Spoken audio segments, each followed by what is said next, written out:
அனைவருக்கும் அன்பான வணக்கம். விழுப்புரத்தில் நேற்று நடந்த அதிமுக வேட்பாளர் அறிமுக கூட்டத்தில் முன்னாள் அமைச்சர் சி.வி. சண்முகம் நிறைய பேசினார். அந்த கூட்டத்தில் கடந்த தேர்தலில் கூட்டணி அமைப்பதில் நாம் தவறு செய்துவிட்டோம், ஆனால் இந்த முறை அவர்களே நல்ல வாய்ப்பை ஏற்படுத்தி கொடுத்திருக்கிறார்கள். தற்போதைய தேர்தலில் அதிமுகவுக்கும் திமுகவுக்கும் தான் போட்டி.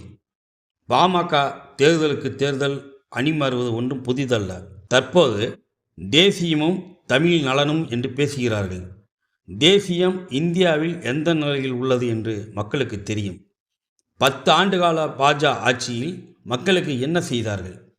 வாக்குறுதிகளை நிறைவேற்றி இருக்கிறார்களா? தற்போது ஜனநாயகத்துக்கு மிகப்பெரிய ஆபத்து ஏற்பட்டுள்ளது.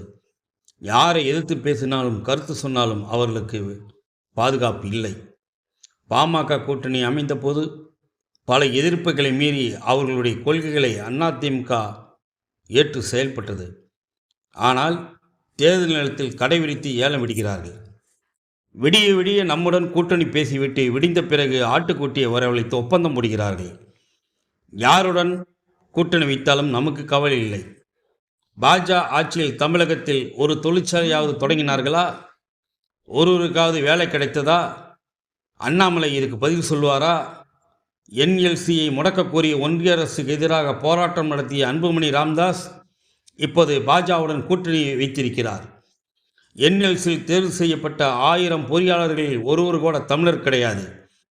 3வது சுரங்கத்தை நிரந்தரமாக மூடுவதற்கும் நிறுத்துவதற்கும் நடவடிக்கை எடுப்பாரா? குறைந்தபட்சம் மோடி ஆதரவுடன் வாக்குறுதியாவது கொடுப்பாரா? அன்புமணி ராமதாஸுக்கு இதை சொல்ல தைரியம் இருக்கிறதா என்று பேசினார். மேலும் சி.வி. சண்முகம் கூறுகையில், வாயை திறந்தாலே போய் பித்தலாட்டம். பிரதமர் மோடி நாட்டுக்கு ராஜாவாக இருந்தாலும் தமிழகத்துக்கு கூஜாதான். சென்னை முதல் குமரி வரை நடந்தே சென்றாலும் 100 முறை தமிழகத்துக்கு வந்தாலும் பாஜகவால் அவர்களால் காலொன்ற முடியாது. அமலாக்கத்துறை, வருமான வரித்துறை, சிபிஐயுடன் கூட்டணி வைத்து பாஜக தேர்தலை சந்திக்கிறது. இவர்களாக நம்முடன் துணை நின்றவர்கள் துரோகிகளாக மாறிவிட்டார்கள். துரோகிகளின் திட்டங்கள் சதிகளை தவிடு பொடியாக்க வேண்டும். நாடு முழுவதும் பல்வேறு மாநிலங்களில் ஆட்சியை கவிழ்த்து கட்சியை உடைத்திய பாஜகவால் நம்மை ஒன்றும் செய்ய முடியவில்லை.